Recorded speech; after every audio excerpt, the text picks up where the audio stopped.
Добрый день, уважаемые коллеги! Сегодня вместе с Тимом Геббетом мы проведем прямой эфир на тему дозирования нагрузки, и я надеюсь, что сейчас все получится. Эфир будет проходить на английском, поэтому перевода не будет.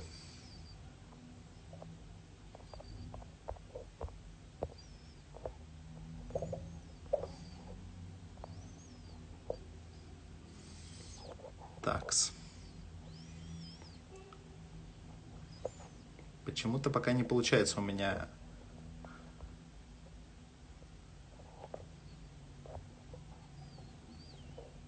Да, Валь, типа того. Так. Сейчас постараемся все сделать красиво. Вот.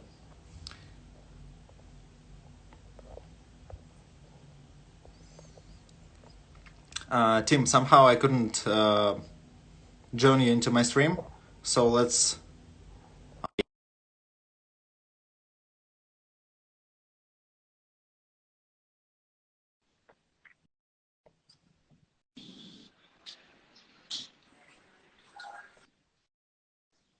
Good afternoon, Tim. Could you hear me?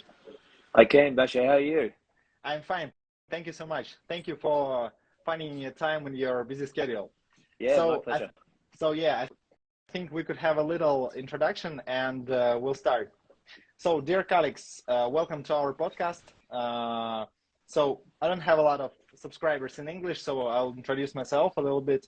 My name is Pavel Samsonov. I'm a physiotherapist from Russia. I work with the MSK patients and currently living in Istanbul, Turkey.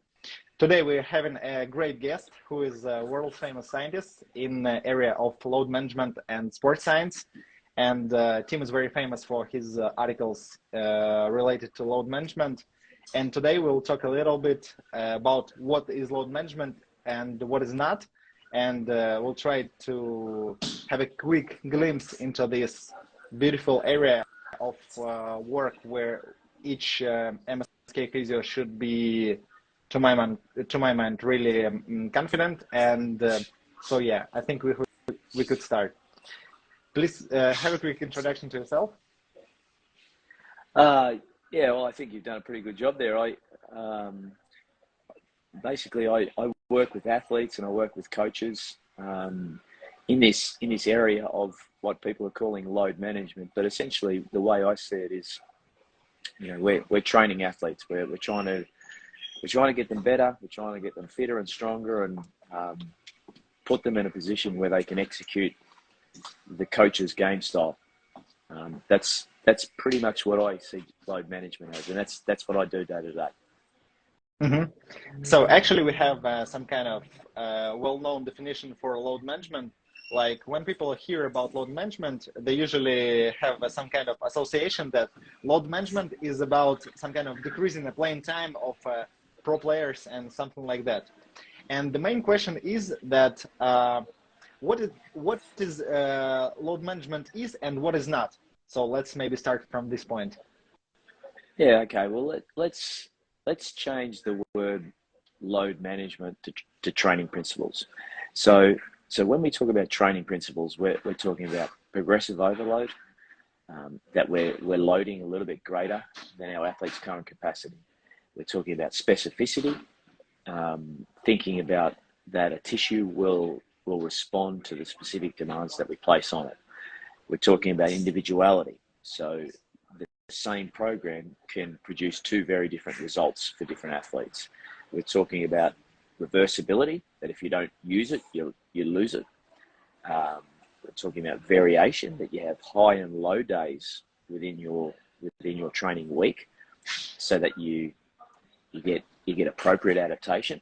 And then there is the final principle of training is recovery, which I think a lot of people, when we talk about what load isn't, I think a lot of people think they see players sitting on the bench, or they see players with minutes restrictions, and they go, well, load management is all about rest. Rest is one principle, or recovery is one principle of training, but it's not all 6 training principles. So I would see those training principles fitting under the banner, under the umbrella of load management. That's, to me, what load management is. Rest is part of it, but it's not the entire thing. So to my mind, it's a great answer. And maybe the one thing which every physio should know about is that these principles of loading also applies to our patients. And the important thing is that it is the part of work of physio's work where they should act like a coach. And when we talk about these kinds of training, what type of myths and misconceptions do you usually hear about this kind of actually about training in general? Well, I mean, let's talk about the rest myth, that load management is all about rest. That's not, in my mind, that's not what it is. It's not about minutes restrictions. It's about building an athlete safely to higher training loads. For me, that's a big part of load management. The second myth, I guess, is that we can predict injuries just with crystal ball like accuracy based on load information alone. I don't think we can do that. Maybe in time we'll be able to do that, but I don't think in my lifetime. I think one more myth is around training in general is that strength training causes stunts bone growth. That's a myth, right? That's so we can and we should be recommending strength training for adolescent athletes, but we just need to be cautious about it. It needs to be supervised, it needs to be well programmed, and strength training for adolescents involves initially body weight exercises, and then we teach them proper technique. If we do that well, then strength training can be safe for adolescents, and it certainly doesn't. There's no evidence to say that it stunts bone growth. So there's a couple of myths. Mm-hmm. So as a physio, I'm really into that kind of thing that we're trying to predict injuries, and we're trying to decrease some kind of risk factors and other things that may affect our patient's recovery and his return to sport and return to performance. What are your thoughts on some kind of things which we could really do to decrease the risk of injury? Maybe it's better to say it this way. Well, look, when we talk about risk of injury, we're talking about risk factors for injury. So things like age and body type and some physical qualities, they're all risk factors. But training load is kind of in the mix as well, because once you introduce training load, you can do it in a good or a bad way. If you ramp up loads really quickly, then that changes those risk factors, and it dials up the risk on those risk factors. So if you have an older athlete or someone with a long injury history or someone with poor strength or aerobic fitness, you ramp them up really quickly, that increases the risk of injury. But if you can safely build to higher loads, systematically build to higher loads, then what you do is you change those risk factors, but you dial down the risk. So you increase aerobic fitness and strength, and those physical qualities act to protect you. So to me, I think one thing that we look at is just making sure that we try and put in a program that, one, builds to higher chronic loads, whatever that is for the athlete that you're working with, and two, develop physical qualities that are going to be important for their daily tasks, whatever their daily tasks look like. So if it's an untrained person, the daily tasks for them might look completely different from an elite athlete. But if you can focus on the physical qualities that are important, then potentially those physical qualities, and in my experience, those physical qualities that are important for performance tend to be pretty important for injury prevention as well. So you're killing two birds with one stone. You're focusing on a performance outcome, but you're also getting the added benefit of injury risk reduction, injury prevention. Mm-hmm. So yeah, totally agree with you. And when we talk about work of a physio, it's some kind of staircase approach when you have to fit in with some criteria to return to sport. And the issue is that we have some kind of an end of recovery, and the time when the strength and conditioning hasn't been already started, but the rehabilitation has already ended. And it's the point which is the really gap between the rehab and performance, where we as a physio tend to overlook this type of workload which we have to create. So because we have I think in mind that to start his training, she or he would need to have some kind of LSI measures or some kind of power measurements, and there shouldn't be a big difference between his or her legs, arms, etc. And the point is that there is a gap which should be fitted with this chronic workload. And the one thing I really liked about your course was that you have to start from the end to the beginning. And could you please introduce just briefly this kind of framework for creating some kind of rehab or sports training program? Like you have basement and ceiling, which you have to... Yeah, well, look, I talk about the floor, the ceiling, and time. So when I talk about the floor, I talk about our athlete's current capacity. The ceiling is what the required capacity. So what does that athlete need to do? And then time is just the amount of time that you've got to get from the floor to the ceiling, from point A to point B, and get there as safely as possible. Now, logically, we start our weeks on Monday. Or we start our pre-seasons on day one. But in reality, when we're writing programs, I talk about starting with the end point in mind. So if our game is on Saturday, then that's what we're preparing for. That's going to be the big demand that we need to be able to perform. So we work our way backwards from Saturday. How would you train on the day before Saturday? That's going to impact how you train in the days leading into it. And you've also got to think about, well, how much recovery time do I need in between high intensity sessions so that I get to Saturday and I'm well prepared, I'm physically fit, but I've managed my fatigue to keep that as low as possible. Now we do the same thing if that's a daily plan for a week. We can do a weekly plan for a couple of months, or we can do it for a monthly plan for years. We do the same approach. We start with the end point in mind. And unless you know the demands of the sport, unless you have a good understanding of the intensity of those demands, then you're kind of shooting at a target blindfolded. So the good rehab programs, the good physiotherapists are building context into their program. They're building intensity into their program based on the demands of the sport. And that's a big part of what I'm trying to help sports medicine rehab teams understand is if rehab programs are underloaded, if they lack intensity, then you can have a really good early stage rehab program, but the athlete is still left underprepared.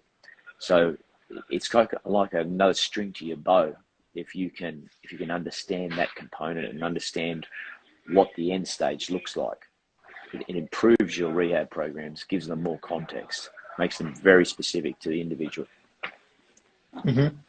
So here we've just came to return to sport decision, and for most of people, return to sport decision is based on criteria. And when we talk about these criteria, one of these criteria should be at least one or two months of training, like after you finished all your rehabilitation. I mean, like your physical qualities and difference between legs, arms, etc. And what is the most important thing in this term of rehabilitation when you are going to get a transfer from return to train to return to play? The most important thing, well, look, I'll tell you the one thing I see a lot of is those programs don't don't tend to be integrated as well as they should be. So let's say that we have 2 or 3 main practitioners that are involved in that process. You in the early stage rehab, you've got physios doing a great job in that phase. In the late phase, we have strength and conditioning coaches doing a great job in that phase. But a lot of the time, they're not joined up. So we need them to be integrated. We need our physios to be looking forward. We need our strength coaches to be looking back. And that integration, in order for it to work, those groups have to be communicating. And one of the biggest challenges that we get in sport, one of the best things in sport is when a group of people are communicating really well and they're putting the athlete first. And there's no better place in sport when you've got a group of athletes who are working hard for a group of staff, who are working hard for an athlete. Now, there's no worse place in sport when that doesn't happen. It's a terrible place. So why wouldn't we do it? We want the best for our athletes. Let's join it up. Let's integrate it, and let's come up with the world's best program. To bring that athlete back. And when they come back, they're really prepared for what they need to do. Mm-hmm. So here, to my mind, it's brilliant because it's the thing which everyone is talking about, everyone is trying to, but very rarely it comes together to get everything for the athlete. And the main issue here, to my mind, maybe which we have in particular, I mean, like in my country, is that we have some kind of misunderstanding between, for instance, surgeons and physios and maybe coaching staff, is that how does load protect from injuries? If my patient has already finished his RTS criteria, why do I need to load him more? Why do I need to give him like 1 or 2 months of training until he gets to the point where he could play? What would be your answer for this one? Well, we're talking about two different types of timelines here. We're talking, and I think surgeons have a really good understanding of healing timelines. So that they will talk about biological healing time. So when there's a surgery, we know that on average it's going to take a certain amount of time for that tissue to heal, and that's just based on biological healing. Now, the one thing that's different there between biological healing and is the timeline between what it takes to go from being healed, as in the tissue is healed, compared to the tissue is prepared for the demands of competition. So the tissue is healed to go back to daily activities. It's not healed to go back to high intensity activities. And that's the difference that we're talking about. So what we're trying to do is, yes, we've got a healing time for following surgery, but then we've got to build in a reconditioning phase. We've got to prepare that tissue or the system for battle.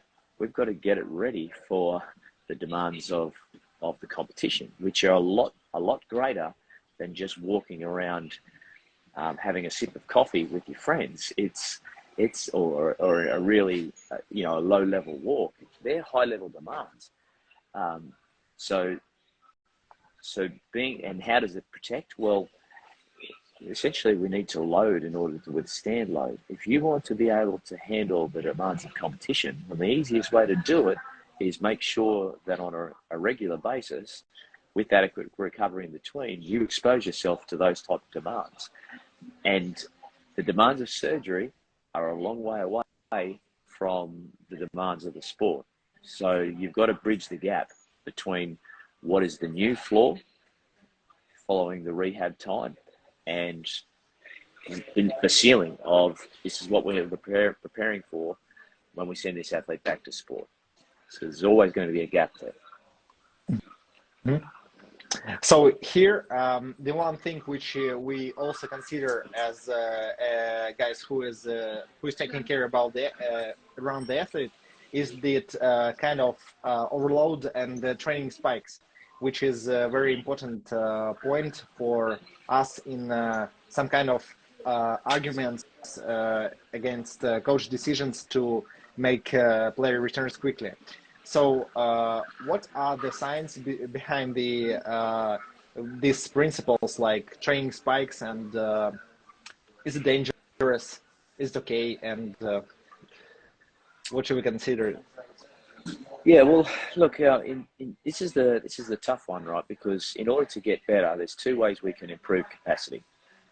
We can focus on health factors and keep load the same. To me, that's the harder one because if you just hold load the same, there's a lot of moving parts with the health factors, and there's a lot of things that you can't control, like sleep and stress in someone's life.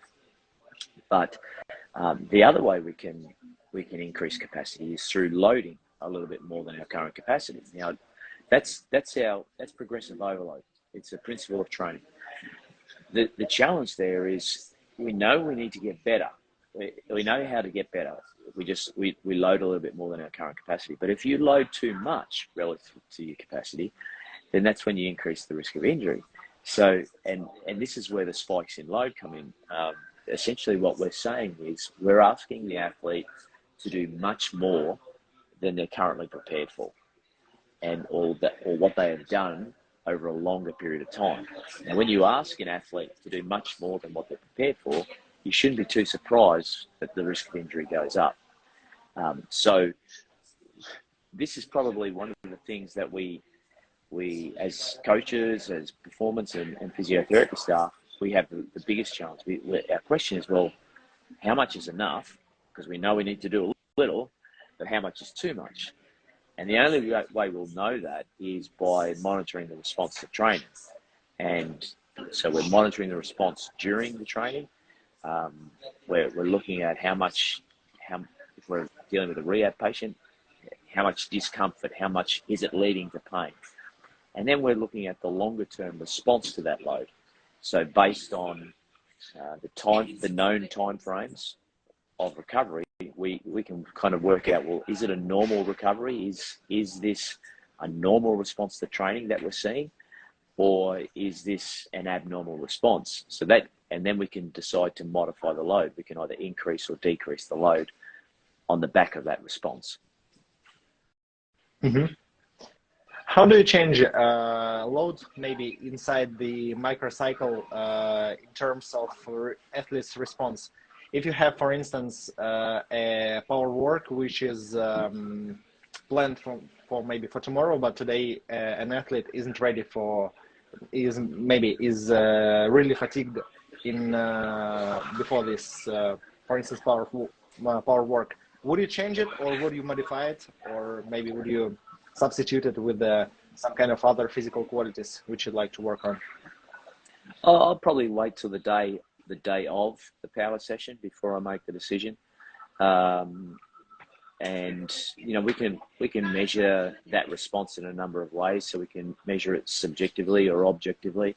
Now, if I get to the day of the power session and my athlete is still fatigued, I've got a decision to make, and it's all context specific. So if I'm in a heavy training block, then we might want them to train under a little bit of fatigue. Other times, if we're going into the biggest game of the season, we might pull back. Ideally, we want to try and go into the big games as prepared as we can, and as being have as little fatigue as possible. That's not always possible to do, but that's what we're trying to do, to go into the games in the best physical state so that our fitness is high and our fatigue is low. But if you keep managing players away from training all the time, every time you experience fatigue, then it's very hard to develop the physical qualities that actually put you in a position to get to game day and be able to compete. So you've got to make a decision that's very context specific. Sometimes you might pull back on the load. Sometimes you're going to push forward. And there's going to be unintended consequences of both, right? So sometimes if you just keep pushing when an athlete is fatigued and you don't listen to those warning signs, then if performance starts to track down, that might indicate non-functional overreaching, or it might be that you're pushing them into overtraining. Now, and you don't see that until further down the track, right? So the unintended consequence comes further down the track. Now, the flip side of that is, if you, every time you see fatigue, you manage your athlete away from training, there's an unintended consequence of that. So you're thinking, oh, well, I'm freshening them up so that I don't make them too fatigued. But if you manage them away from training often enough, then the unintended consequence is that you can't develop physical qualities, you can't develop chronic load, you can't develop fitness. And that induces a completely different problem. Now you're going into competition underprepared for the demands of the sport. So that's the whole idea of the plan. You've got to be flexible and agile with your periodization plan, but it's a plan. There's a plan in place for a reason, so that you can push when you need to push, and you can pull back at times as well. Mm-hmm. So just to sum it up, I'm not sure that there is such kind of an expression in English, but it's kind of double-edged sword, where we should be ready for both. And the point there is that it sounds really easy that you should be preparing an athlete for the demands of sports, but at the same time, simultaneously, you should work on a lot of things and be ready to check the athlete's response to the type of load, and be ready to change your plan. And so the main question, which is maybe the most interesting for most of physios and sports coaches, and sounds like in such could we in general, is it really possible to make an anti-fragile athlete with this kind of mindset which we are trying to use? Well, that's every time I train an athlete, that's my mindset. I'm trying to build a robust and resilient and a better version of that person in front of me. Now I can do it from a physical standpoint, but that's not all I do. You know, I'm working with psychosocial components. I've got to find out. I've got to work out what makes that athlete tick. I've got to get to know my athlete, and I've, as much as I believe it, that I can do it, and that we can make that athlete more robust and resilient. It doesn't matter what I believe; it's the athlete's got to believe it. So I've got to be able to work with that athlete so that they start to believe this training, the way I'm going about my life, the way I'm training, the way I'm preparing, I am becoming more robust. I'm becoming more resilient. I am becoming the unbreakable athlete. And you know, I think in general we tend to worry about things unnecessarily. We tend to worry about, oh, we're gonna, you know, if we train like this, are we going to break? What I think is, if we have a performance mindset, and we have a good plan in place that we're developing physical qualities that are appropriate to the sport or the competition, then you will get the added benefit of that. You will start to develop resilience in your athlete. And as physios, as performance staff, we should be thinking, rather than thinking, well, what if this happens? What if an injury happens? What if they get too fatigued? What if? We should be thinking, how good's it going to be when we get it right? You know, our mindset has got to be really strong, really positive, and we've got to try and get the athlete buying into that as well. Because once they start training like that and believing that, then a lot of things will open up. From things in their sport will open up. They'll be able to do things that they previously thought they couldn't do. That to me is the exciting part of working with any type of athlete. When they start to unlock their brain. So physically they're gifted, but then they start to unlock their brain, free up their brain, and they start to do things that they previously thought they couldn't do. That's the exciting part for me. Mm-hmm. And how does the mindset of preparing for the worst case scenario fit in for this idea? I mean, like making an anti-fragile athlete. Well, the thing with the worst case scenario, what we're talking about is essentially the most intense passages of play, the most demanding passages of play. Now, some people would say that it's not worth training for because it only happens 1 or 2% of the time. But I'll tell you this, those 1 or 2% of the time, they happen at critical periods of play. So they happen when a goal's being scored or there's a shot on goal. Your ability or inability to perform those most demanding passages of play are critical to the outcome of the game. If you can't do it, then you're going to lose more games than you win. So the thing with the worst case scenario or most demanding passage of play is I look at them like a skill that are just as important as any other technical skill that we have to perform. So the more often you practice these repeated efforts or repeated sprints, these most demanding passages, with adequate recovery in between them, the more normal it becomes for you. You've done it so regularly, and it doesn't have to be all your training time, but you've done it so regularly that when you have to go to that dark place in a game, you've been there before. You just go, well, look, I know exactly what this feels like. I've got nothing to fear here. Just sink into it. I don't have to survive it even. I can attack this in a game. And those little moments, they're moments where they can go one of two ways. You can either break or you start to break the opponent. And that's the moments you see in games all the time. And you don't know which moment in the game is going to be the one that turns the contest. So in a 90-minute football game, you've got all of these seconds where you can compete. And you don't know which one of those efforts are going to be the critical one that are going to turn the game. So to me, it's about competing on every play, just making every effort count. Because at that moment, that effort could be the one that just opens the game up for the team. It breaks the opposition, and then the floodgates open. So to me, I think rather than calling it worst case scenario, I think maybe we should call it the opportunity. This is the opportunity for you to grab the ascendancy over your opponent, right? And the more we practice that, the better we're going to get at it. So when we have to go to it in a game, we can thrive in those moments.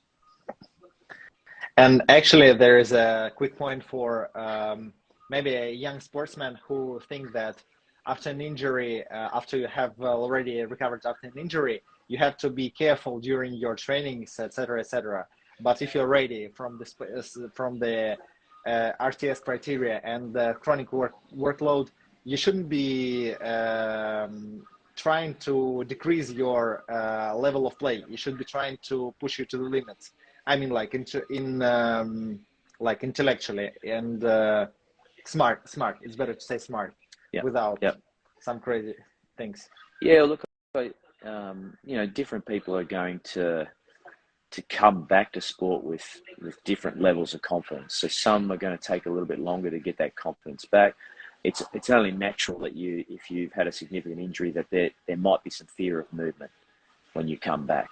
But I certainly believe that if you've passed some return to sport criteria and you've practiced the sport demands in a number of different ways in the return to sport and the rehab program, that's going to give you a lot of confidence. So that by the time you do return to play and return to compete, you've got a lot more confidence than if you hadn't done it at all.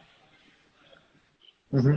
Yeah. So the point there is that you're not able to play the whole 90-minute game if you had played only 45 minutes during practice, and that's very important. And actually, the one thing which is maybe a kind of misconception between my kind of profession is like load management is only about the sportsman, but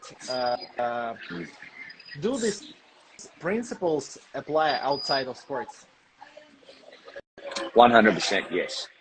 I don't look at sportsmen as being the only athletes. I think of every person we come in contact with is an athlete.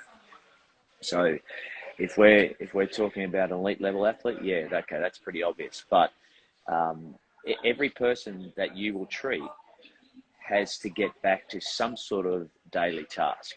It could be as simple as their job requires a physical component.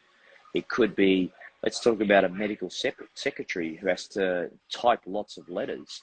We want her to have strong wrists and fingers so that she can do that task. If we're talking about a truck driver who has to load and unload trucks, or a grandmother, this is one of my favourite ones, you know, who has to walk up and down 3 flights of stairs to take her groceries to her apartment. You know, these are all athletic tasks. They all involve some sort of athletic task, and that's what if we can change our mindset, that we're not actually working with frail people or patients.